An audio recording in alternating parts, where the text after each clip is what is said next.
Battlefield. I'm your host, Echo Limits. With me today, the crew is back, guys. I know summer's been insane, but our vacations, I guess, are coming to an end. With me today, I have Izzy. How's it going, everybody? My name's Izzy. If you want to check out my YouTube channel, it's youtube.com/IzzyGoneCrazy. All right, I got my boy Mambo. Hello, everyone. Welcome to episode 17 of the Let's Talk Battlefield podcast. I'm one of your co-hosts, Mambo B. You can check me out on Twitch, Mambo_B. Awesome. And I also got Flakfire. Hey, everyone. It's Flakfire. If you want to check me out on YouTube, it's youtube.com/FlakfireGaming. And I'm trying to stream more on Twitch, twitch.tv/Flakfire. Awesome. And as always, I'm your host, Echo Limits, EKOLIMITS on twitch.tv. And today's episode is episode 17, fellas. 17 episodes already. We're calling this one the Talk of a Revolution because the revolution's coming, right? Gamescom had crazy announcements. Hopefully you guys are ready for all those discussions we have for you guys today. And as is customary with the podcast, I tell you guys in the beginning what are the 4 topics each of us chose to bring to the conversation. With that, yeah, at the end, remember, we'll do emails, and we'll also do live listener questions from you guys, the audience. So gets the whole community involved in making this game better and having a good conversation about Battlefield. All right, so first off, we have the first topic says, how can DLC guns be introduced into the game without making it pay to win? That's our first topic. Second topic is, how should DICE fix the Behemoths to make them more impactful? Next one up will be details about the competitive announcement from Gamescom. And the last one is, with the DLC coming out, of course, what are some of our favorite guns coming out? Because CTE has had these guns available for quite some time now. All right, so that being said, before we jump into that first topic, I do want to remind people, if you do have a question, you're watching the recording, maybe you're watching it on YouTube, of course it's not live, on YouTube, on Flakfire's channel, or maybe you're watching it on iTunes, make sure you send us your questions, your thoughts, comments about the episodes and anything Battlefield related. You can send that over to the Let's Talk Podcast at gmail.com. That being said, first topic, Izzy. The topic is, how can DLC guns be introduced into the game without making it pay to win? And, sir, why do you think that is a big deal? All right, so I think everybody here can agree that DLC has become a staple with every video game. At this point, I don't think any game has released or is going to release without some kind of DLC. And especially when it comes to shooters, that means weapons, and usually a good bit of weapons. And the problem most games come across is those weapons are put behind a paywall, which means inevitably some people are going to spend money and get weapons that no one else has if they don't have the money or they're not willing to spend money on those weapons. And a lot of times those guns end up being some of the best weapons in the game, which gives them a pretty big advantage over the other people who didn't buy those weapons. And some people have issue with that, some people don't. But there is the debate, what should be done about it? How can they introduce DLC weapons without it giving some people a big advantage over other players? So I wanted to open up the conversation, see if you guys had any creative ideas as to how to approach this. I think there's an issue with anytime you bring new weapons into a game. People are always going to gravitate towards it, and they're going to say, oh, this weapon is better than that weapon, and blah, blah, blah, blah, blah. And one of the biggest issues I've seen with Battlefield games, really any video game that brings weapons as a DLC, is there are always going to be people who want to see it as pay to win, basically. Like, for whatever reason, they are just so desperately... the internet is full of complainers. That's 100%. Exactly what it is, and we can sit here and it's like when the Show Shot came out for the French DLC, They Shall Not Pass. Like, right. After that came out, like, pretty much that was the only thing that I used. Like, it hit hard, but it had a slow rate of fire. Right, and certainly there are other, weapons in that category. I wouldn't consider Show Shot like, game-breakingly that good. You know, I had a funny comment by Roy right here. He says why people complain about DLC guns when you have the Automatico and Model 10 in the base game itself, right? Well, Those guns are game breaking. That was the next thing I was going to say, but you know, it's like for me, I really like the Shosha. All right, like it's basically the only LMG that I'll use in the game.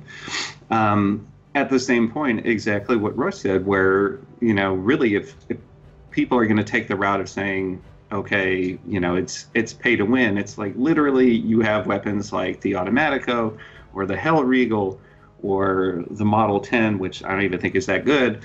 But, you know, they're going to be those staples for those kinds of people. So really, to me, anybody who's like, you know, bringing these weapons is pay to win and trying to balance them and this and that. It's like, you know, I've been playing on the CT a lot and still getting killed by Automaticos. So like people have the option to choose any of these brand new weapons, and they chose to be Automatico. Well, that's true. Battlefield 1 hasn't introduced as many super powerful DLC weapons, but if you look at games like Battlefield 3 and Battlefield 4, stuff like the F2000 or the M5K or the AN94, you know, were extremely powerful weapons, and they were DLC weapons. Well, and I think Battlefield 1 has done a better job of that.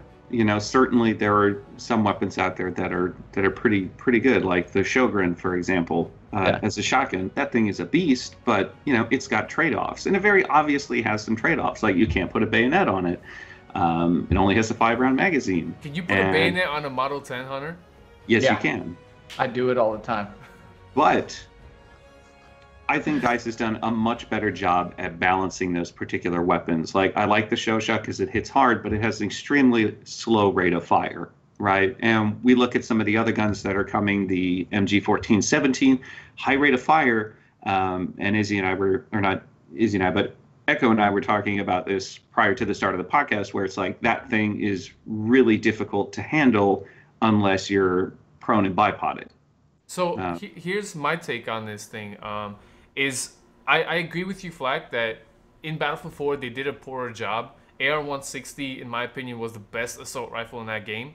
And that was a DLC weapon. Not everybody liked it, but I'm telling you, that gun got results.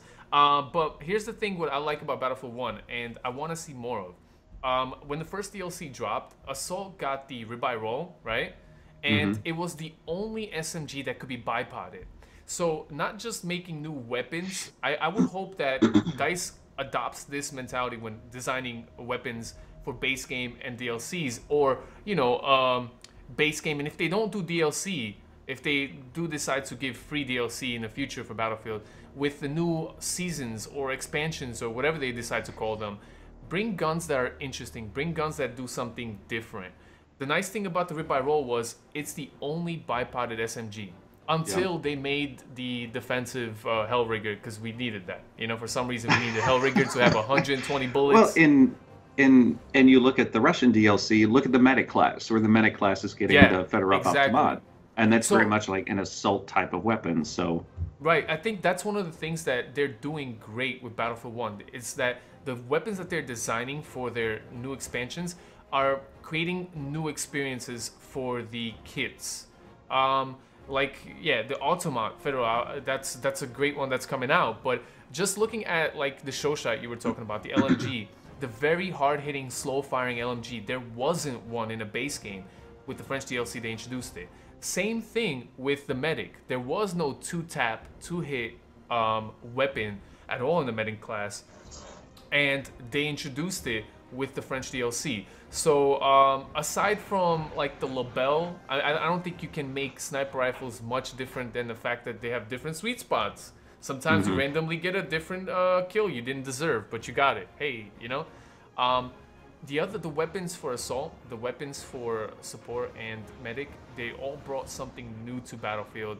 Now, is it OP? That's the question, you know, what we really would like to answer. I would like DICE to make new experiences, but definitely be careful not making things overpowered, because you don't want to pay to win. And if you just look at the comments that we're seeing on places like Reddit and even on some of our videos or in our chats, you know, already people are like, oh, this weapon is OP, that weapon is OP, and they did the same thing when the French DLC came out. People were like, oh, the Shosha is OP, the Rivirola is OP, blah blah is OP. Like it's not. You Like think it's just actually because it's think new?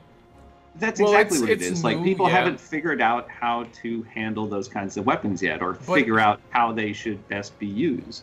Yeah, Right. well, that's perfect. It's like a ribeye roll is not a great gun. It's It's not. I don't use it. But it is actually really accurate when you bipod it. And it's interesting for Assault to have that sort of weapon, given it's not the best, but it is interesting, and I think it warrants being part of DLC, a brand new experience, brand new way to play. Can I interject on how I think we Yes, could? please. Well, Izzy, I think the way that Rainbow Six handles guns, it takes you 2 or 3 months of gameplay to unlock a gun. With, say, war bonds that we don't use much, would be a good way for people that don't pay premium to get those guns, so they don't feel like, oh, it's pay to win. If So you think they should give them for free to like season pass holders, and then add in some kind of way to earn them in game? Right. I mean, I I think think that's a good good system there. move. Yeah. That's but- not a bad move. Yeah. That way everybody has an ability to get that weapon. It just might take them a long time to earn it. Right. And then That's something. DICE knows the numbers. They see the data. They could tell you how long it's going to take you to earn that many war bonds to buy that weapon. If you really want that weapon, work at it. If you don't have the chance to make the money, there's kids out there that are 12 years old, 14 years old to play the game, that their parents let them play it. They don't have a job. They want to get the guns, but they don't have the money to pay for it. So there you go. Start playing. I've always liked that take, because in reality it's like we're all adults here, and you have money, and when you're an adult you have more money than a kid, right? So you got enough to spend on something you really enjoy, and I don't see the big deal of dropping $10 more to support, I don't know, my gaming habit with my best friends, but of course you always think about the kid, so makes sense. Or somebody not a that's got bad way to take unemployed it. or going to college or whatnot. So yeah, that gives them an option. Well, and I mean, like most of us have been in that position where it's like, we know what it's like to not have money and, and to be like, oh, I really want to play that game, or I want to buy that DLC, but if I do, then I won't eat for like a week. So it's like priorities, right? But no, I totally understand. There's also the that. question of how much do you think that would cut into their profits? Like, would that seriously negatively impact how much money they're making on DLC sales? I don't think it would, considering the last time on the podcast, we had somebody in the chat who shared kind of the EA earnings call for DLC, and there were some kind of scary numbers in there in terms of how much money they make off of DLC. Okay. Really? I don't even know. Like, a lot. I'll have to see if I could find them again, but it was like with a B. There's like, What? yeah, it was pretty crazy. So I mean, but of course we're kind of meandering away from the original thing. Yeah, I'm just saying that. I think that that's does good to know. impact it. Like the fact Izzy, that's completely right. I mean, like, this company is obviously making money from DLCs and new content, and when they release a game, they expect X amount of profit, and they have shareholders and all this extra stuff, and this is this expectation. This is the gaming, I guess, field or whatever you want to call it. That's how it exists right now.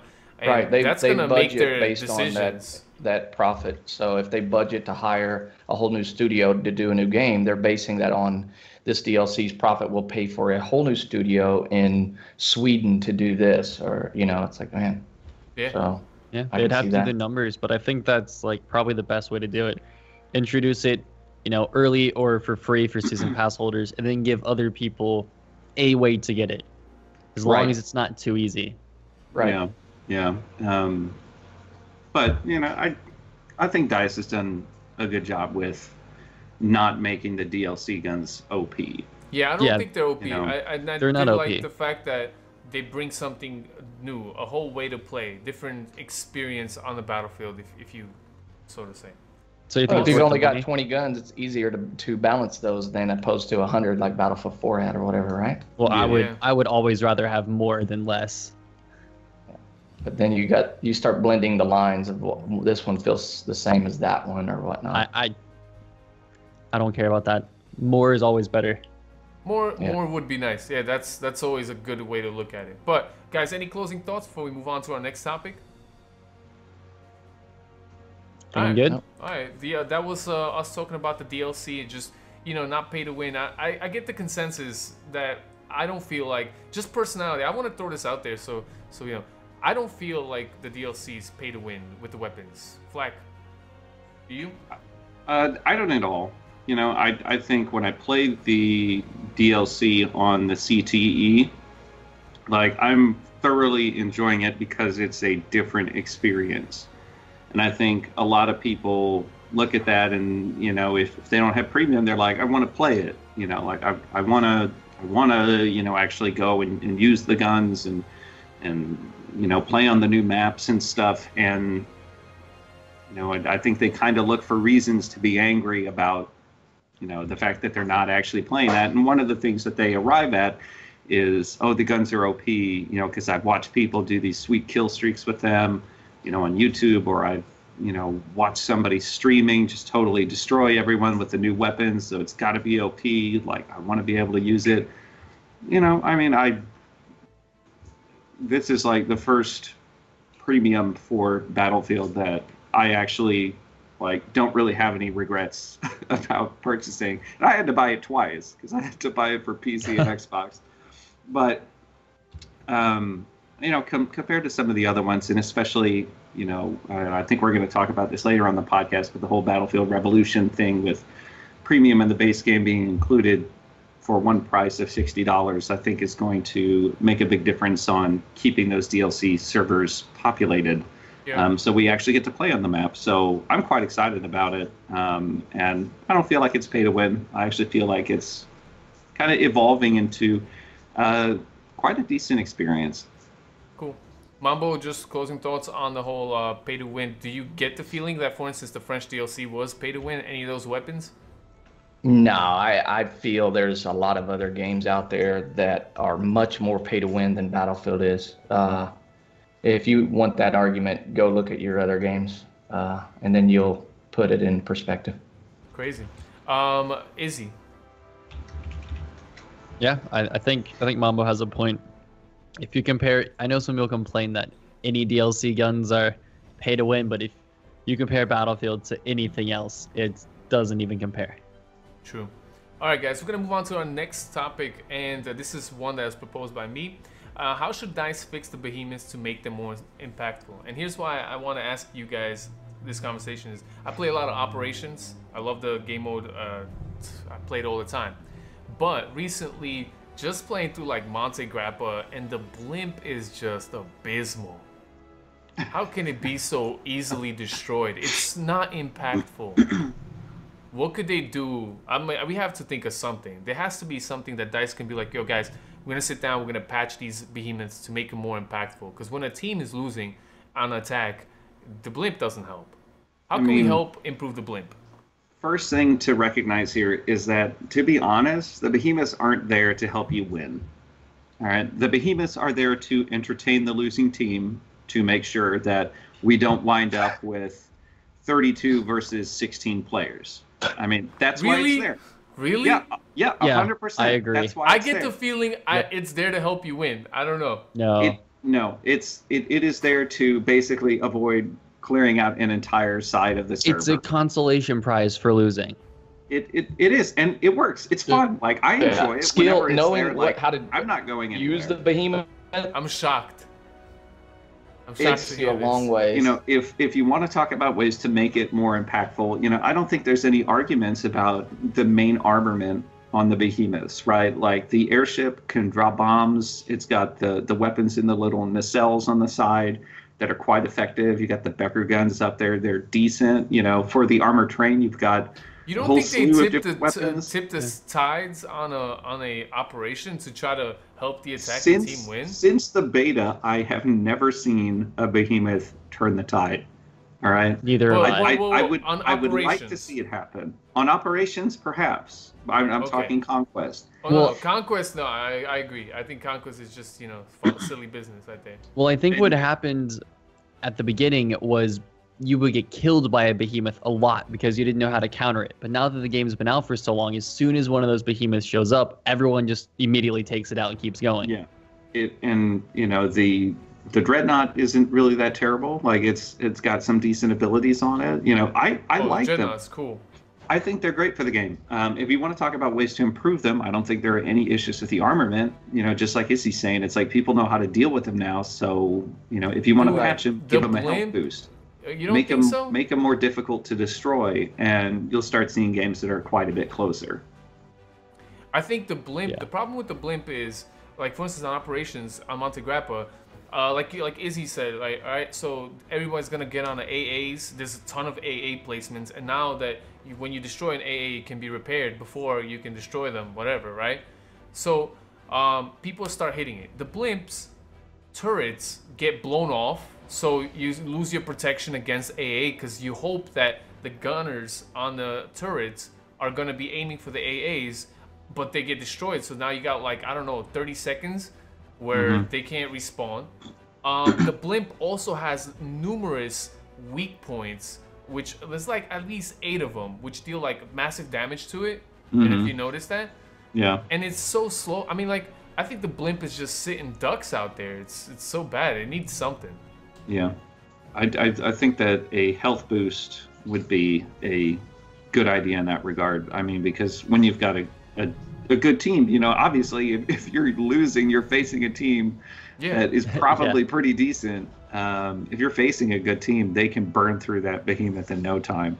Like I've had matches where that blimp has been up there for a grand total of like 30 seconds, and then it was in flames on the ground. Like it was insanity to see that happen. I didn't know it could be taken down that fast, but I've seen a team do it. I think the issue is this, like of the 3, not talking about Shard 2C, right? Because Shard 2C is interesting, and I think Shard 2C is in a good position. Do you guys think it needs a buff?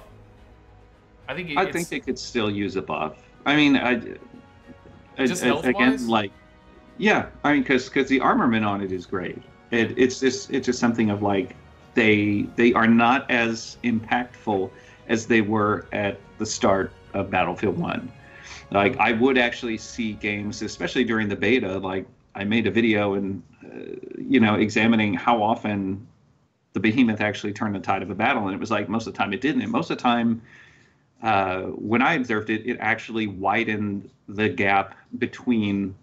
Well, there's not enough people teams. Capping the objective at that point, right? Like they don't know to take that behemoth to that Shard 2C to an objective to help at least get one objective. It's like they just spark it in the back to get killed. There's that problem. But see, my thing is this, like, you got from the vanilla, you got the dreadnought, you got the train, and you have the blimp.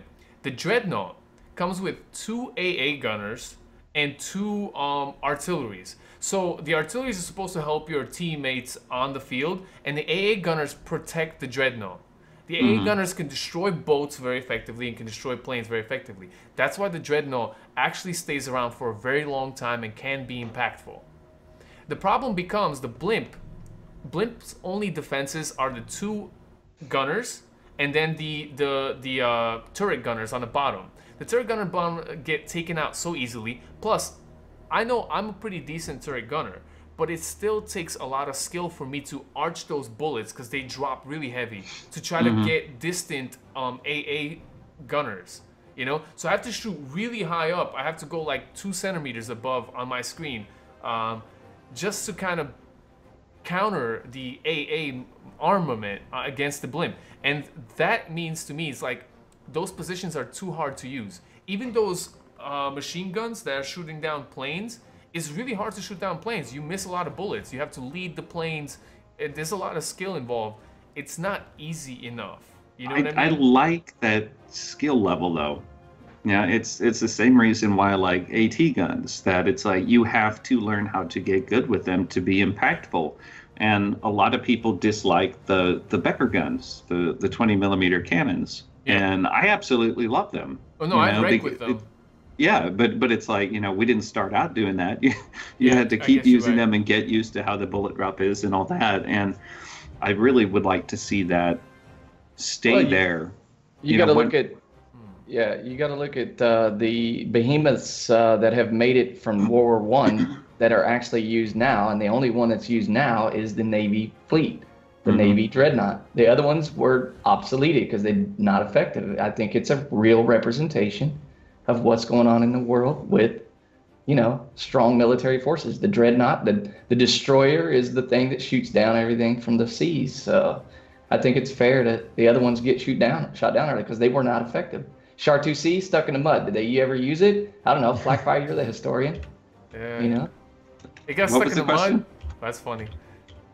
The Shard What? 2C, did they ever use it again after it got stuck in the mud or something? I think the Um, problem with the char is that people just don't know how to drive it. So you get stuck with someone who's never, driven it before, and they go the wrong way, or they drive it out of bounds, or they get it stuck. Oh, But if like a drive it out of really bounds good is- player has it, they can destroy everybody. Yeah, that is one that if a good player is driving it can do some serious damage. But The yeah. blimp too. The blimp is like, if you have a bad player driving the blimp, it's kind of over. I've just seen it several times where it's like somebody drives it out of bounds and it explodes. Like Wow. it doesn't matter what it is. Maybe they And- could have like a behemoth training ground to teach people how to use the various weapons and how to control it properly. Dude, be they kinda probably cool. just need to put the behemoths on the rails. That's why you never see the No. train. The train never like get stupidly destroyed. Because you can't go anywhere with the train. It's literally on rails. Yeah. I don't know. I like the way it is now. I just think, of all the behemoths, that thing needs to be improved, the blimp. And I thought I saw somebody throwing an idea, and I've had it in my mind too. It's like maybe the turrets shouldn't be able to be destroyed on the blimp. Maybe you can still shoot them out. You can snipe the guy out. You can shoot him out with a LMG, But I don't think it should be able to blow it off. Because that's its only defense. Why is it losing its only defense?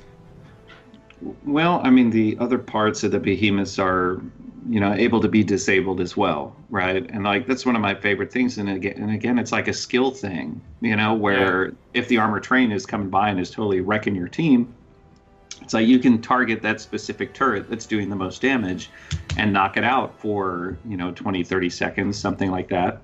Yeah, But- you can't get on the double A's if there's a skilled team against you, though. They're going to take you out as soon as you get on a double A. So I think skill has one of the guys in the comments, Dr. Amazing, said that skill makes up for a lot of this issue with the behemoth.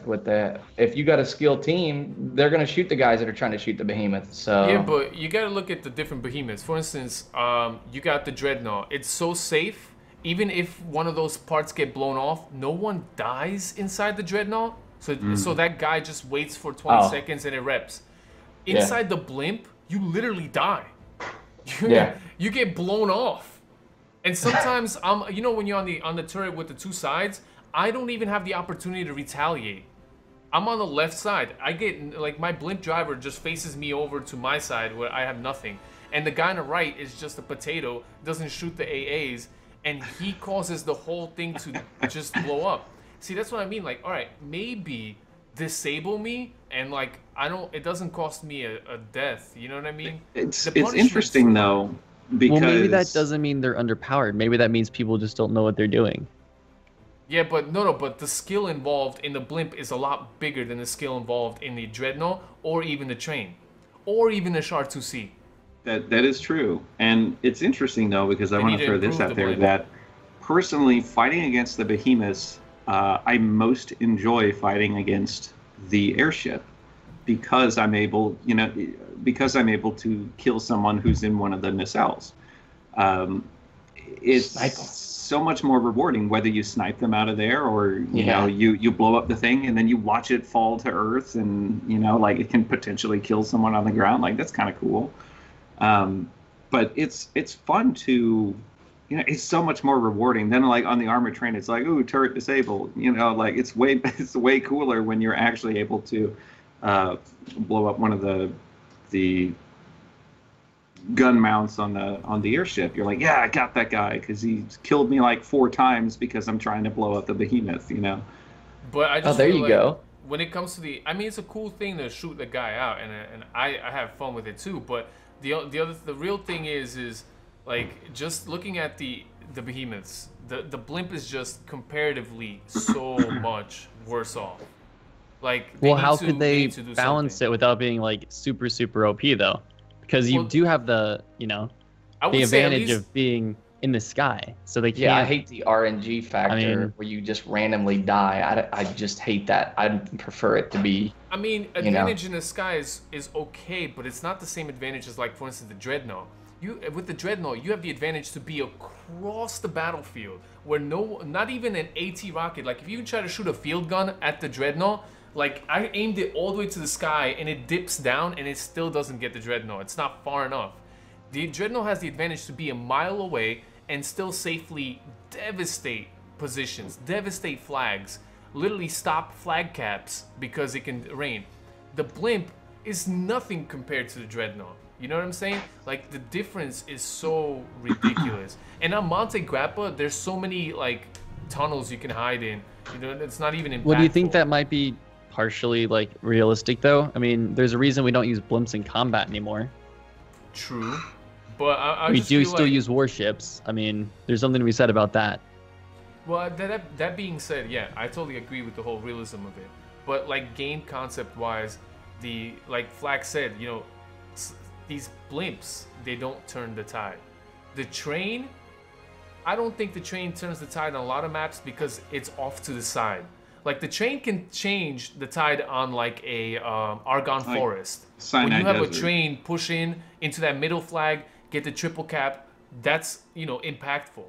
But, like, the train on Suez, when it's on the left doing absolutely nothing, and then you got a couple of people just shooting stuff and Okay, getting well, a that's couple true. of mortar kills, that's not impactful. You know what I mean? The train could be impactful, could be not, depending on where it is on the map. But the blimp, it just doesn't seem like it's impactful at all. Yeah, and I would agree with that. I mean, the blimp can still capture stuff too, but you know, yeah, if you're talking about the ability to do the most damage and impact the game the most, I think the armored train is the way to go. But again, like you were saying, that depends on the map that you're on. You know, I think one of the reasons that we saw the Behemoth turn the tide so much during the beta was that the beta was on Sinai Desert, and that train can cap 3 objectives. And so it was quite effective at giving the team actually a chance to regain some of those tickets. Yeah. You know, but like you said on Suez, it's just kind of like derping around off in the distance by the canal. It's not going to do a whole lot of anything aside from basically fill the role that the Dreadnought would do. Yeah, sometimes it's just that maybe it is towards the maps and some maps not. Like Pat Montana says in the chat, says the Dreadnought is on another level on Foul Fortress. Like Foul Fortress Operation 64, when they're inside the fortress at the end and the Dreadnought just rains and rains and rains, it's so impactful. And it's on top of, like, when you since, you know, we're playing regular mode, not hardcore, when you go in and you cap in B and all of a sudden the Dreadnought makes it rain and you're the one alive, you know, like you've seen 6 enemies around you die and you're still capping, and it's like just the level of, you know, it seems so off. Well, do you think there's any real way to balance it then without it being like super overpowered? I don't think it's super overpowered because of the amount of AAs and the amount of skilled people who know where the weak points are. I really think that they just need to make the blimp not be able to destroy the turrets and maybe not be able to kill the guy inside. But that's a whole different other thing. I would start with don't destroy the turret and see how that works out. And if that still is not enough, give them like a glass protector and say, hey man, listen, you can't shoot the guy. Well, if you've played in the Behemoth and been in that position to have to get in the Behemoth, you know your team's getting their butts kicked already. I've been many times. And I've only won a game in Conquest or Operations a couple times because of it was able to turn the tide. A true way to turn the tide is balance your teams better. Give a notice to anybody as the game starts up that's not in a squad.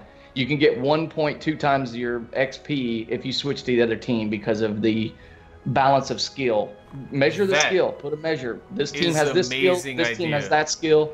Offer to the players to switch sides if they would like to. We'll give you a 1.2 times skill factor bonus or something. That is such an awesome idea. And that will stop this and make the games more competitive. That's such an awesome idea.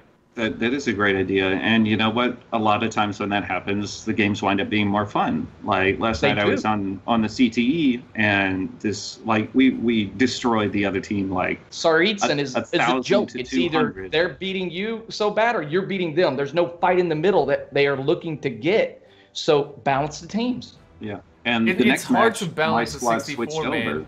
You know what I mean? Like on some skill level or whatever matchmaking they already have implemented, it's hard to truly pinpoint how good a player is. There's so many factors in Battlefield, it's incredible. And with so many people, it's a lot, mathematically speaking. However, it could be kind of simple fix where you do like incentivize somebody like, hey bro, you want to help the other side out? Double XP for you for this round. Go ahead, go do it. Cool. That's an awesome idea. I like it. Any closing thoughts, guys, on just improving Behemoths? I know we didn't talk a lot about the train. I feel like the train's okay. It's just like Flak said, sometimes it's just in the boonies, doing its own thing. Maybe they could better some of the map design that the train actually goes to more than one objective. Like Suez needed it to actually curve maybe the tracks to hit the E flag or the A flag. Something like that would have been a little bit more impactful. Suez is weird, yeah. On Forest, it goes through a couple of flags, right? Right. Yeah. Especially on operations, yeah. How about the new map? Lubkov Pass. Does it touch upon some important areas? Yeah, but it's kind of hidden underneath the tracks on Lubkov. One flag. Okay. Yeah. Well, all right. That's one way for it to be impactful, but the way they implement it in Suez is unimpactful. Right. I don't know. Izzy, closing thoughts? I think you're right. The blimp might need to be rebalanced. I don't know how they could do it without making it overpowered. Right. Hey, my simple solution is just throw some extra health on it. That way it'll stick around a little bit longer. But I worry about that solution because if those guys are not able to defend it, it'll just still be just a big piñata in the sky. And the fact that the turrets just get blown off as soon as they spawn. Piñata. Yo, it's a piñata in the sky, man. You just whacking that thing. Dude, every time on Monte Grappa, it just rears its head over the hill. There's already like 3 AA gunners going at it like, hey, check me out. And it flies so low to the ground on Monte Grappa, you can literally throw AT grenades at it. Like, it's so bad. It's so bad. I understand that in that map, they couldn't figure out another Behemoth, but wow. Well, moving on, guys. Conversation's awesome. Hopefully, we do have some ideas how to help. I mean, Mambo, you're like freaking amazing with the random things you come up with. They're just like, that's ingenious. Offer someone extra points. Like, why haven't anyone thought of that? That's amazing. Got me floored with that one. Flak is the next topic. Now, for those of you guys who don't know, our boy Flakfire was at Gamescom. He got to see a lot of stuff.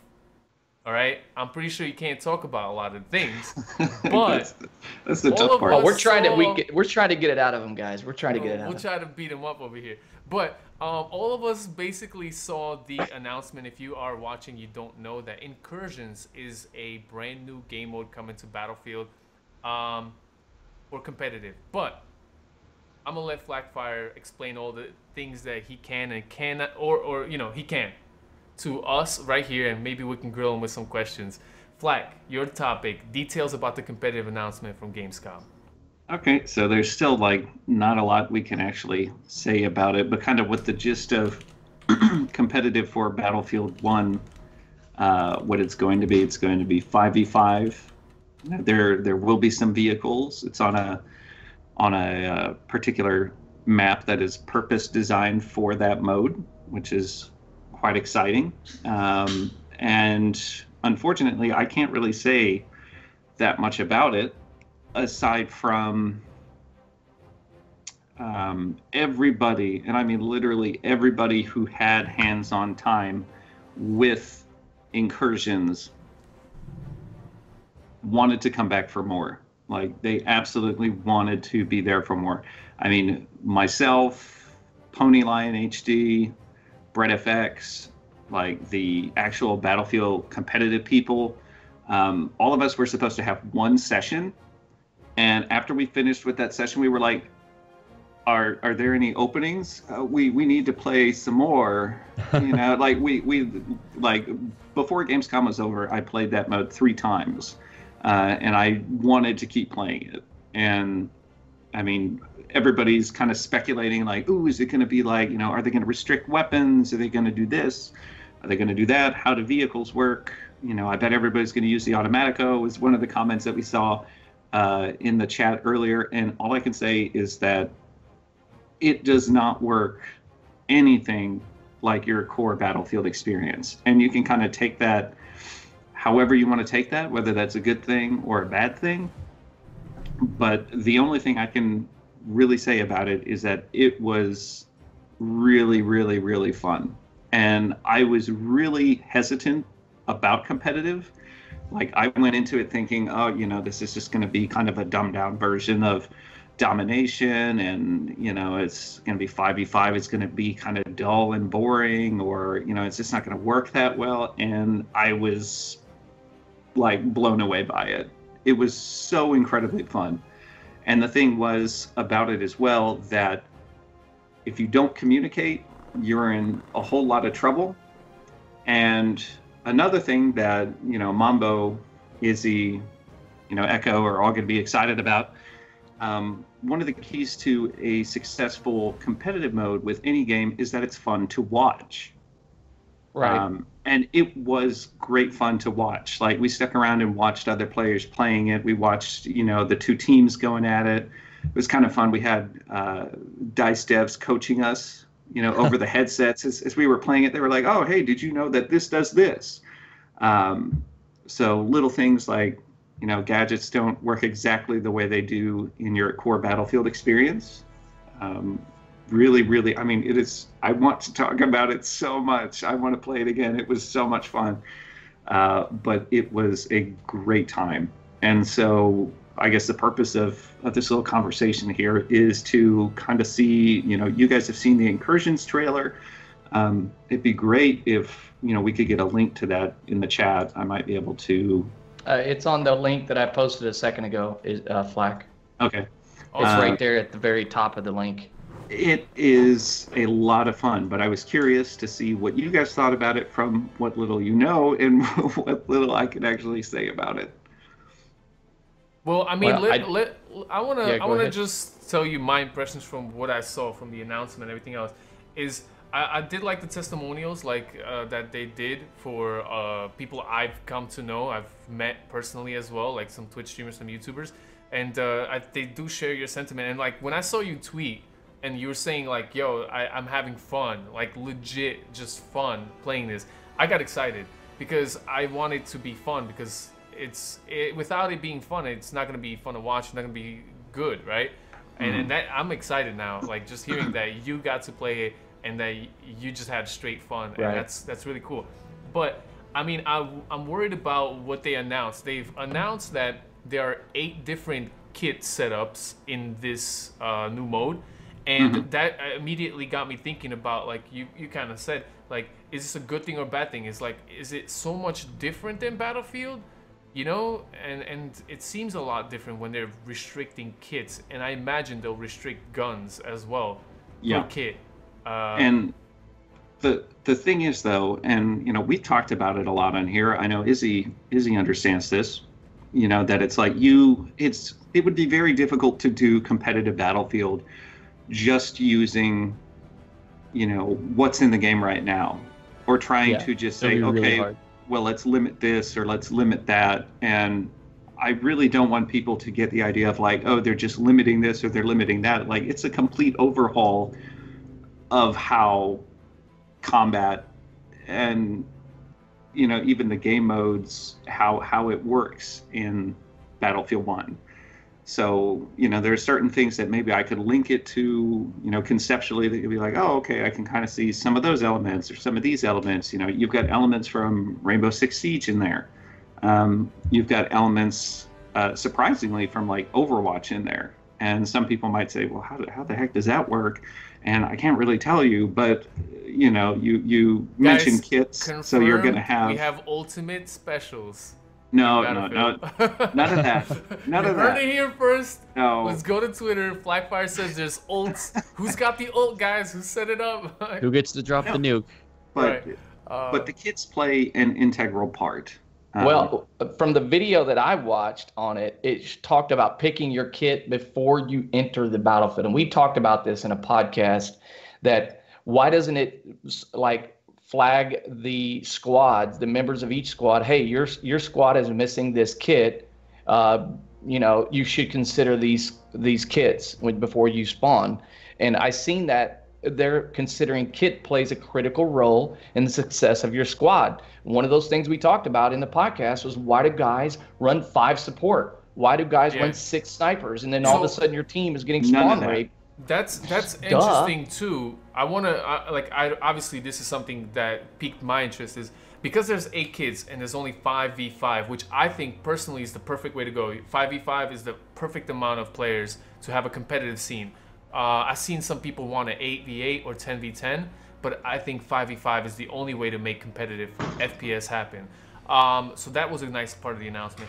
Is I don't know, and obviously you're probably not going to be able to tell me, but I'm a little worried about how they're going to implement these kits. Is it going to be possible to spawn in 5 of the same kit? Or is it going to be one of those things, for instance, like Rainbow Six, where one person spawns Ash, you can't have another Ash, right? So will it be like if I don't know the names of the kits, they have specific names, they're no longer called Assault, right? Or Support? When we played, everybody played a specific kit. But was that because they told you to try things out? Or was it because you are limited to everyone has to be a different kit? He can't say, Echo. He's under NDA. I can't say. I tried to. What if you're limited in the amount of bullets you got, Echo? You only got 50 bullets. So that plays a huge deal for the support class to actually play their role. Interesting. All right, so that's one of the concerns I got from the announcement, from seeing just like what they've been talking about, is I wonder, I'm guessing, I'm leaning towards the fact that you're probably not going to be able to pick the same kid twice, two people, because they have 8 kids, only 5 people. That makes me think about like Rainbow Six, where it's like you have a lot of operators you can choose from, but you only have 5 people, so... And that's why I'm saying it's kind of similar to Rainbow Six Siege in some ways. At the same point, one of the big things that everybody who was talking about Comp Battlefield wanted to see, right, was competitive gunplay. Like, they wanted to see a focus on gunplay as a skill, right? And one of the things about playing competitive, playing this incursions mode, was that I really felt like gunplay was a center role for that. And one of the cool bits and what made the competitive stuff fun was like the stakes felt so much higher. Like, they felt so much higher, and you were able to actually be rewarded if you were good with gunplay. So there's a number of things in there, people complain about with vanilla Battlefield 1, where it's like, oh, the grenade spam is atrocious.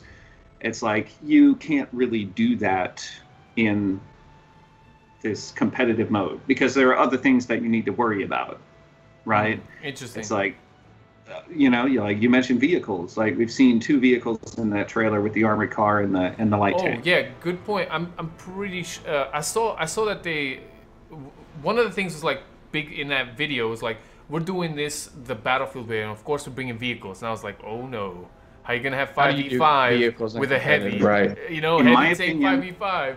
But it's in my opinion, playing mostly as an assault in the core Battlefield 1, I absolutely love the vehicles in the game. Like, they made it challenging, but at the same point, each team has access to those vehicles. I don't think that's something that I'm not supposed to talk about in that regard, but it's like each team given the same options for everything, and it's like Yeah. whoever uses it it makes most sense. effectively is going to win. But I know for a fact they limited vehicle usage. There's no planes, which I had some people come to my stream and they were like, I can't believe there's no planes in competitive Battlefield incursions. Like, But I don't know how that come would on, work. It would not work at all. Plus, all the big tanks are out. So you're only getting the light flanker tank. No, we don't know what version of the tank. And obviously you probably can't say, but we're getting the light tank, whether it be the flanker or the howitzer or whatever is the other one. And we're also getting the transport car, armored car. So that being said, this makes sense to me. You know, like limiting the amount of vehicles that are in it, because you can't have a heavy running around on incursions 5v5. It probably takes 5 people to kill a heavy tank. It makes me think that there's several objectives that each team needs to attack and defend, not just one objective. So, and different kind of objectives. That's what it makes me think. Mambo's kind of skirting around sort of how that works, but like I don't get to go into detail. But I will say that, you know, you guys can talk about domination, you can talk about conquest or front lines, or you know, any of these other game modes. And how it works in incursions is totally different. Right. It makes me think there's an attack spot. There's all of a sudden the same team now has to defend spot. The same thing has to happen. I'm really excited. Playing a bomb spot. It's almost like all the game modes combined into one 5v5 mode. I didn't have so many questions. I'm just biting my tongue over here. I want to ask so much. I'll just have to wait. Right. I have to wait too. And it's just like it's something me when they announce it. Like, I really hope, you know, and if people look at this and they're not closed off, like, you know, oh, it's just going to be some dumbed down version of this or that. If they give it the appropriate, you know, allocation of thought process, right? If they don't just close it out right away, it's like, oh, this is garbage. If they actually look at what the game mode is doing, it's perfect for competitive. Is it perfect for Battlefield competitive? Yes. I only have like one big concern, and that's they're adding it in this new competitive type so late into the life cycle that it might not be that popular. So what I'm hoping is that they'll take this mode, learn from it, fix any mistakes that they made or problems they might have with it, and implement it at the start of the next game, and use this like a beta almost. I asked the devs. I said, so we're getting this kind of late in the BF1 lifecycle. I told him, I you know, after playing the game, I was like, this thing would have destroyed if it had launched with the game.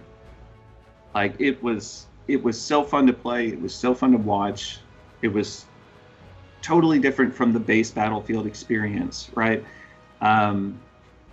I was like really frustrated with him. I was like, why did you guys launch this with the game? And I said, you know, is this going to be an integral part of the next Battlefield, you know, whatever that is or anything? He just smiled and said, no comment. Can't say. Oh, snap. Oh. But it's something when this comes out, when you guys get to play it, I mean, it was so fun. And I look at it like, you know, I love Conquest, and I'm not super big on competitive kind of stuff, you know, and the fact that I like the competitive mode might be like, oh, you know, he's just a casual, what does he know? I foresee myself, when this mode drops, playing it a lot. Okay. And, you know, it's a totally different experience than Conquest, but, you know, everybody said, you know, Rush wasn't really quite there with Battlefield 1 compared to how it was with, like, the Bad Company games. Yeah. The way I would look at this is that whenever the next Battlefield game launches, I would expect this mode and Conquest to be what draws people to that title. Oh, I don't know. Operations, man. You know, I like Operations as much as the next person, but it's like I just had so much fun playing that comp mode. You know what? I want to address two quick things in the chat. We have Wolfman John saying, why did DICE want to keep it quiet about what Flak knows? The more people that know adds to the hype of BF1. Really quickly to answer that, there are NDAs because these are things in development, so many things will change. And plus, DICE wants to control the way the message comes across. So that's why Flak has seen a lot of this at Gamescom. He was fortunate enough to go out there.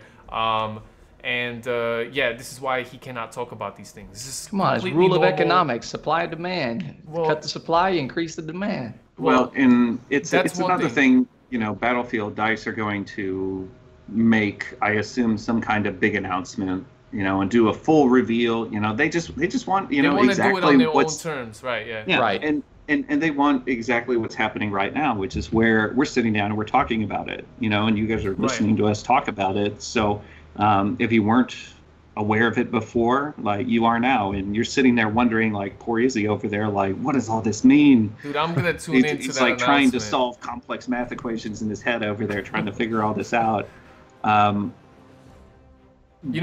Okay, so I'm sorry to cut you off. The other thing is we got Kill You Zombies still talking about the 10v10 would be better.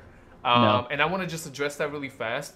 And I want to say no, it wouldn't, because when you have 10 people in competitive, the pool has to be split by 10 people, so your winnings are all that much smaller. It doesn't really work out. And just setting up arenas, when you have like 5v5, even in Rainbow Six 5v5, or I was watching, what was I watching? Oh my god, yeah, it was Rainbow Six 5v5. They just had their big pro league, right? And usually there's only like one teammate people follow on there. Like imagine a team of 10, you're really gonna get to know all 10 of them? That's too much, So I think 5's the perfect thing. I know it seems weird for us Battlefield guys coming from really large player counts, but that seems perfect for that reason itself. Well, so that and is a stupid question. 5v5, the comp mode is specifically designed to work with 5v5, right? So, I mean, it's obvious, this isn't something that I asked anybody about, but just playing the experience, like, it's obvious they built this from the ground up to work with 5v5. Like there are just so many nuanced things in there, and like you guys know if you play competitive stuff that how different, right? We mentioned there are kits, right? How different kits interact with one another. The nuanced things that they can do is vital to making a successful competitive mode, because players have to interact with one another and work together and develop tactics and plans of how to do different things, and all that capacity is there with this mode, which is why I'm super excited for when it comes out. And Wolfman John is asking, is it going to be in CTE first? This is going to be a closed alpha. Right. So if you were able to sign up for it, unfortunately registration is closed now, but if you were able to sign up for it, they'll be launching it sometime in September. Yeah. As a closed alpha, and then I think if you're really, I would assume a couple months after that we'll probably get the full version of it. But if you're really interested in this whole game mode, I would definitely follow Battlefield and Jeff Braddock and maybe Dan Mitri on Twitter, because as of listening to this, if you're watching this, whether it's recorded or live, the closed alpha is closed, registration at least, and I'm pretty sure they'll have a beta or something, so that would be something that would be helpful for DICE, and we always encourage people to do that. Closing thoughts on this topic. We kind of made it a bigger segment, but it's so juicy and I want to know more. I see Flak's excitement and I'm like dying here. Closing thoughts, guys. I'll just get this out of the way. Like, remember I said I was like really on the fence about this. I was like, I don't know, and then like they put out the trailer and it's like all of the Battlefield people who got to actually be involved with doing the super early tests of it and this and that, and they're talking about stuff and you're like, is it really like that? Is it really that fun? Does this really happen? Like it just seems like shiny, slick PR and marketing kind of stuff. Right. You're watching the trailer, you're like, I don't know. Like literally it's like that. And I couldn't believe it. I was like, I really thought that it was going to be, like everybody was saying, which was like a dumbed down version of, domination. And it literally floored me with how good it was. I was really impressed. Closing thoughts, Mambo? We talked about our thoughts on a competitive Battlefield, especially Battlefield 1. I know Izzy, you kind of shared the same sentiment that we think it's too late to introduce a competitive, maybe use it as a stepping stone to help the next Battlefield competitive scene. I'm very skeptical. I'm cautiously optimistic. The video that they put out for the trailer for Incursions, it almost seemed like they, because of their own NDA, kind of actually left us with more doubt than it's very proof. vague. Yeah, it's a little too vague, the trailer. I don't think they should have put out the trailer. They should have just invited people and then put the trailer out before, you know, when a beta launched, or an open beta for people to all try it. Maybe something then would have been a better time to put that video out, because the video does no justice to me being skeptical, and I'm a huge Battlefield fan. It doesn't convince me that it's going to be good.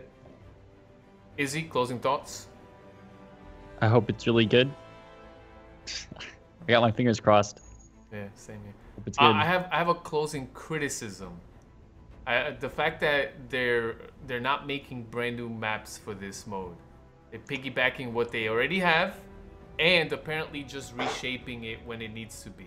That's just a closing criticism. I'm skeptical of how that's gonna work out. Does not feel anything like the map. And you'll have to remind me here. The joke of it was the first map on the website they listed. The first map that they're going to be doing in closed alpha is one of the worst maps in the game, Giant Shadow. Yeah, it looked like Giant Shadow. What I it seen, is like, Giant Shadow. It's terrible. But the thing is, literally, and here's the weird part. Like, I'm playing on the maps. I'm playing with weapons that I'm familiar with. I'm using gadgets that I thought I knew, but I'm playing, you know, on all these things that seem so familiar, but it's like it plays totally different. Like you could not tell. Were you playing PC? I was playing PC with a controller, but playing on the Giant Shadow map feels nothing like it. Like it's totally different, and I know that's a criticism from Echo there, where it's like, oh, they couldn't just build a new map. It's basically a new map. Like none of it seems familiar to you, and you know the comp team there built it from the ground up for this mode. Okay. In that regard, you know, like it's scaled down. You know, things are heavily modified. Yeah. Like the only way it resembles Giant Shadow is that you look at it like, oh, that building could be on Giant Shadow. Like, and that's where the similarities end. Weird, because they put that on their website that it is Giant Shadow, and I watched the video as you guys have, the teaser, hype trailer, whatever you call it, and I was like, this is Giant Shadow, but I don't know, you know? So, I don't know, that was my criticism. I'm just as skeptical as Mambo. I'm just as excited as Izzy. We'll see what happens. Last topic, guys, moving on straight through, and remember, if you have a question you're just really itching to ask us, we will do a live answer session at the end. We are going through these topics. This is kind of a longer segment than I would have thought, but you know, this is just so juicy, you know. Last topic, the DLC. We got a preview of it. Pretty much one map dropped, and soon, in September, we will get the full DLC itself, which will bring the weapons. Most of us got to watch CTE, so Mambo decided play or watch. Decided to ask the group right here, favorite new gun from In the Name of the Tsar. Mambo, take away that topic. That one's yours. Yeah, I've been playing quite a bit of CTE. I've played as well as Flak. I've played Lubkow now. Played the one linear map that's got a railroad track on it. It's called Bursalov. Was it Bursalov? The Bursalov Offensive? Bursalov Keep. Yeah. And then now they just changed, on console at least, they just changed over to Tsaritsyn map, which is designed to be a closer, intense battle. But in the DLC, there's new weapons. And these new weapons actually feel a lot different than the weapons we got right now. So I'm really excited to let you guys out there that have not played the DLC, have not played CTE, to get your hands on these weapons, because it really adds the much needed breath of fresh air and variety that Battlefield 1 needs. But in playing those, I've got my favorite. I don't know, how about you, Flak, Echo. I don't know what guns you guys have tried, but I've tried all of them now, even the new Perino. And I have one favorite in mind. I'm gonna have my main, and I'm gonna have my fun gun. I don't know. What do you got, Flak? I'm gonna say, really the two new ones that were added. You know, because on the PC CT we've had pretty much all the other guns on there except for the Perino and the Obrez. And the Perino is this really big Italian machine gun, and it's got a 120 round magazine. And we were talking about it before the podcast, but just think of it as like a more beastly version of the Benet Merci. So I know Echo's gonna like it. But it is great. It is just so much fun to use, and it's got a hilarious reload. I think the reload on it is just hilarious, where he just throws the entire like rack of bullets on top of the other racks of bullets that are in the magazine hopper, I guess, if you want to give it a name. But that gun is quite nice, and I like the one with the little optic on it. And then the Obrez, which is the cut-down pistol version, basically, of the Mosin Nagant. And that gun is pretty fun. I've had a lot of stupid kills with that gun, but it's unique, you know, and that's something that, you know, Mambo, you touched on, where it's like, we want these guns to feel kind of different. And both the Perino and the Obrez feel remarkably different from some of the other guns that are out there. And in particular, I like the Obrez because it is, you know, a real high risk reward kind of weapon. It's like you need to be up close to somebody. If you miss that first shot, you might not get a second one. But if you land that first shot, you're walking away laughing about it. You know, like it's a good time. Cool. I played a ton of the CTE off stream. I don't stream CTE, but I played enough to get my hands on all the new weapons and new knives and whatnot. My favorite gun, from probably the one I see myself using the most, is the one you just mentioned, Flak. What was it called? The Perino? Yes. Yeah. I just think it's one of the other things is that Battlefield right now, what they're doing with their DLCs is they're bringing something new to the whole experience. There is no gun in the game itself right now that has variable reloads depending on how many bullets you shot. Because literally, if you empty it, it'll take him a long time to stack the rounds on. But if you only shot 2 of those out, he only puts 2. If you shot 4 of them out, he puts 4. And if you did all 5, I think it's 5 of them in there, or 6 maybe, then he puts 6. So your reload time depends on how much you've been shooting. It's very interesting. The gun is so accurate, so accurate. It's very silly because it takes up the left side of your whole screen because it's got this big thing going on. It's weird. I do recommend the AA sight on it. It's very useful. I think it also comes with a bipod. It's crazy that it has a bipod. It's like what if Benet had a bipod? And I use the Storm version, so that doesn't come with a bipod. It's that good. That's probably the good gun. Now, the one that you said, the fun gun that's got me excited or whatever, I'm gonna say I'm gonna cheat a little bit because 2 things got me excited. Number 1, the double barrel shotgun. I don't play shotguns, and I've played 600 hours of Battlefield 1 already. And I'm excited to play something new, so I'm like, hey, why not? Let's run around with a double barrel shotgun and then pop it off and, you know, snap it back on. Really cool. One of my favorite things about the Tank Aware is that you can switch to its secondary double barrel shotgun. So cool, you know, so cool. So I'm excited about that, and I'm also excited about actually liking the medic class because the Mosin, right? Federal Automat. The Lou rifle? No. It's the medic one, the one that's automatic. It's actually like kind of running around Battlefield 4 style, where you have a machine gun and you also have your ability to heal. It's gonna shake up that kit quite a lot. And I literally played in CT a little bit, and you can visually tell who you're shooting at. And nowadays, when I run up to a medic, I already know what to expect. He's gonna just tap a few times, miss me, and I'm gonna wreck him. But I came up to some dudes, and all of a sudden they were firing off automatic. I'm like, oh, that's right. They have an automatic gun now. And it's probably gonna be popular, and it might be fun to use I just wonder how OP it's gonna end up, you know? It's one of those guns that has a real trade-off with accuracy. Okay, Like it's not I've used it quite a bit, and it's like you fire it in full auto, you better hope they are like 10 feet from you, because anything Right. beyond that, good luck. Like it is very difficult. But yeah, I can tell you right now, there are going to be cries about, oh, this gun is OP, you know, and nerf this, nerf that, and it's like, I think it's right where it needs to be, and it still keeps, you know, one of the telltale traits of the meta class, which is you can line up someone with that sight, pull the trigger, and somehow miss them.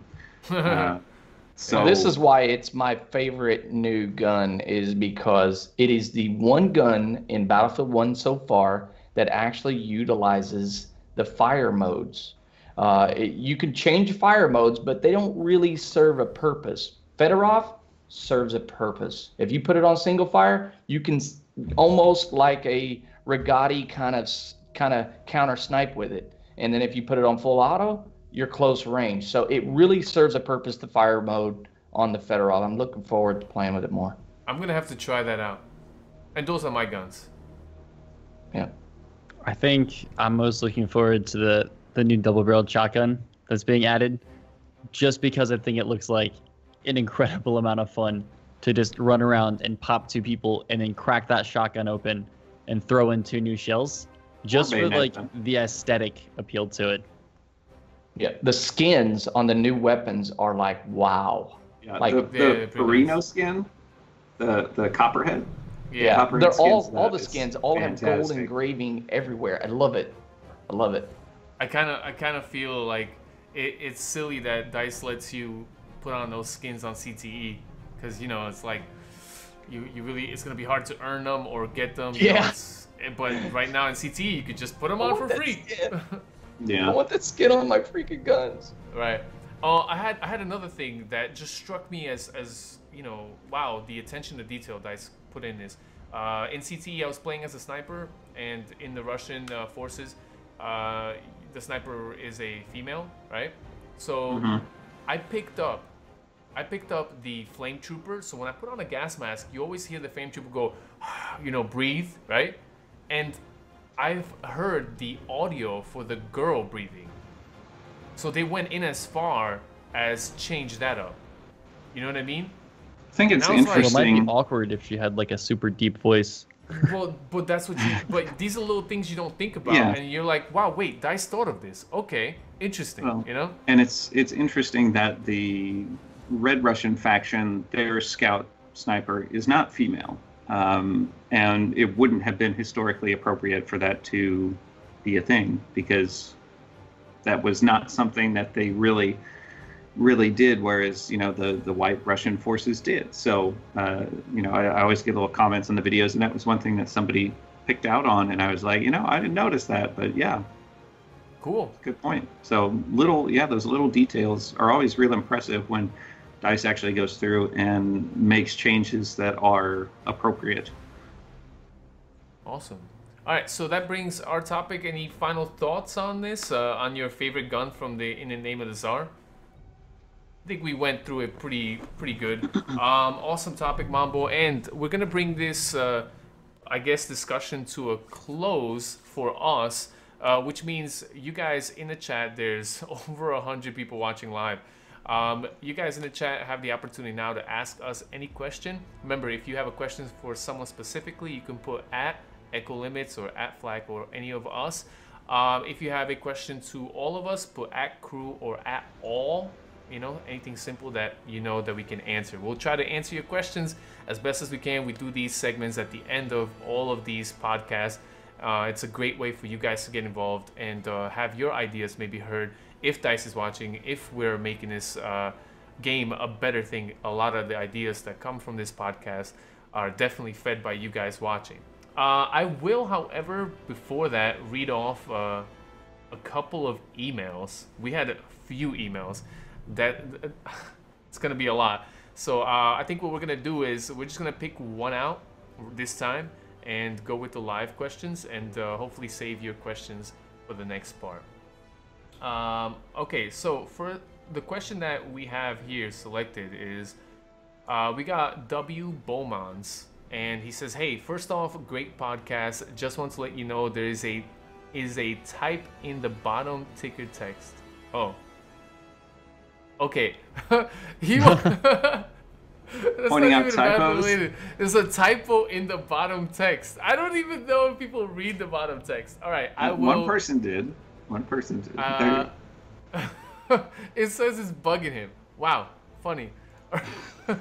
Well, ladies and I gentlemen, feel like we should give him a these cookie for live. that, like We special record these prize. live. We definitely It's like an Easter egg. I think We need we're to gonna hire put this his- guy for freaking editing. Yes, we're gonna put his name down there. He's the only one who reads it. It'll be next episode. It'll be just his name. The details that they put into it. All right, we're gonna go skip on that one. We're gonna get one from Devin Fernandez then. Good morning, says Devin.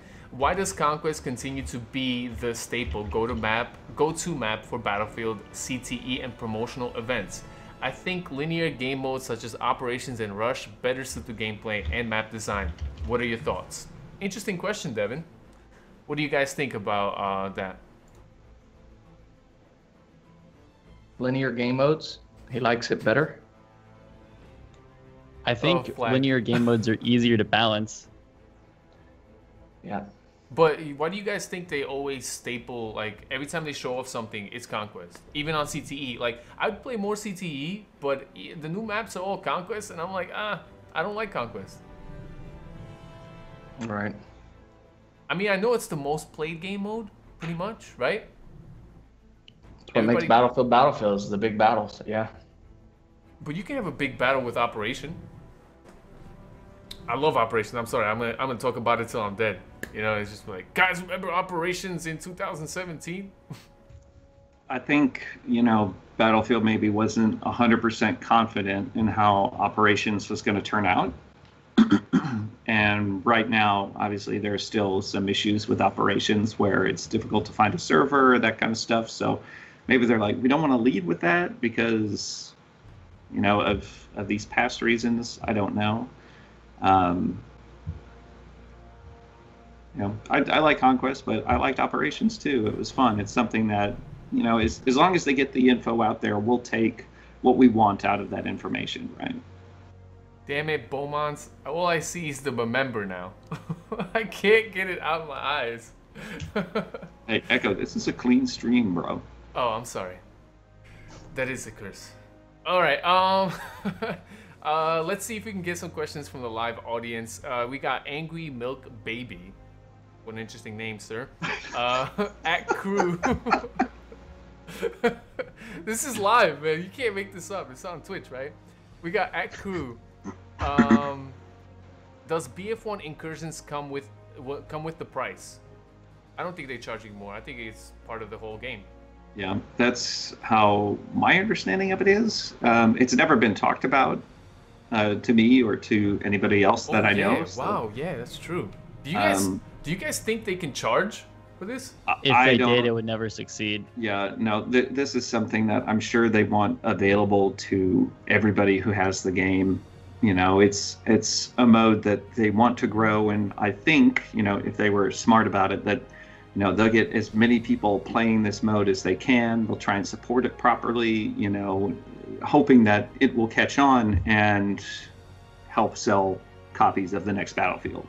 Because I'm assuming that if it does well, they will include that mode with it and run from there. So I don't think it's going to be like, buy this thing as a standalone or something like that. I mean, maybe that's something they could do, but maybe in the next Battlefield, whatever they choose to make, they can have an actual standalone version for like $20 and call it Battlefield Incursions. Yeah, you only get incursions. That maybe would be an option, but I think for anybody who buys the DLC or the base game, when I was saying the DLC, anybody who buys the base game, I would assume would have access to the competitive Battlefield 1 because they want it to catch on. And what's the easiest way to do that is to, if you believe in your game mode, is to make it available to everybody. So I don't think that they're going to, be like, oh yeah, it's another $10 on the side or, whatever. I think it'll just be included. All right, we got Corotino99 says, Crew, what gadget would you like to see in BF1? Duh, the canteen. Come on, the spot and flares. We need to put those out. We need to put those canteens out. And maybe you can clean your gun skin. You guys ever get the gun skin dirty? Come on, canteen has so many uses. Clean the gun skin. Oh, I thought you were talking like you don't want to pour water on your gun. Sham wow. It's bad for your guns. Then gun oil and everything else. It's too much cleaning. Hey, I didn't say it was water in there. Gadget. It's canteen. Could have other liquids that they drink. We got Tadiologist says, "Cool. Do you think DICE will ever add a sniper that one-shot body kills up close like the previous games? Remember the battle pickups? Like Call of Duty? Oh. No, the battle pickups. I think that will remain with the Tank of Air and the Tank Hunter. Yeah, I know. I don't think that's in the game. That's right. I don't think that's going to come to a non-elite kit. And if it did, it would be obnoxious because it's all that anybody would ever use. Right, they exploit it. Yep. And it's like this is also saying that like the sniper rifles can't kill people in one shot in Battlefield 1. They can. That's what you have the sweet spot mechanic for, right? If you're able to hit someone in the right spot or certainly hit them in the head, that's a one-shot kill too, and that's a reward based on skill or at least being aware of your distance to target if you're that observant. But I hope they don't. I really hope they don't. Just go out there and be like, here, anyone can use the Tank of Air. Like that would be a bad idea in my opinion. Yeah, well, if you remember, they did that in Battlefield Hardline. They introduced a one-hit kill sniper, and it was really overpowered. And how many people used it? Everybody. Yeah, I already dislike snipers enough in core Battlefield 1. I don't want them to be like, oh yes, now we're obnoxious and have this gun. Like that would not be good. The snipers seem like they're much more prevalent now in the Name of the Tsar DLC than they were in the French or the vanilla game. In the Name of the Tsar, it seems like everybody wants to be a sniper. It's very annoying. Because everybody wants to play as the girl. Yeah, I don't care for it. And I'm a top ranked sniper, and I don't even try to be, but that just drives me bonkers. Okay, yeah. I think we also had another question. At Crew Bloodhound wants to know: did we answer this about pancakes or waffles? I don't know. Pancakes. I said waffles. We did this before, guys. Is Bloodhound gonna do this every podcast? Pancakes. No question. Question ignored. Waffles. Pancakes. If you got time, pancakes. No time. We got Avenir 18 says, do you think there will be a good competitive scene next Battlefield? That's hard to say next Battlefield. I hope so. I wonder about this Battlefield. Good competitive scene. Based on what I've played, I would say that it's probably going to do well. Not as well as it would have had it have launched with the game. But certainly it's going to draw quite a bit of people into it. And it's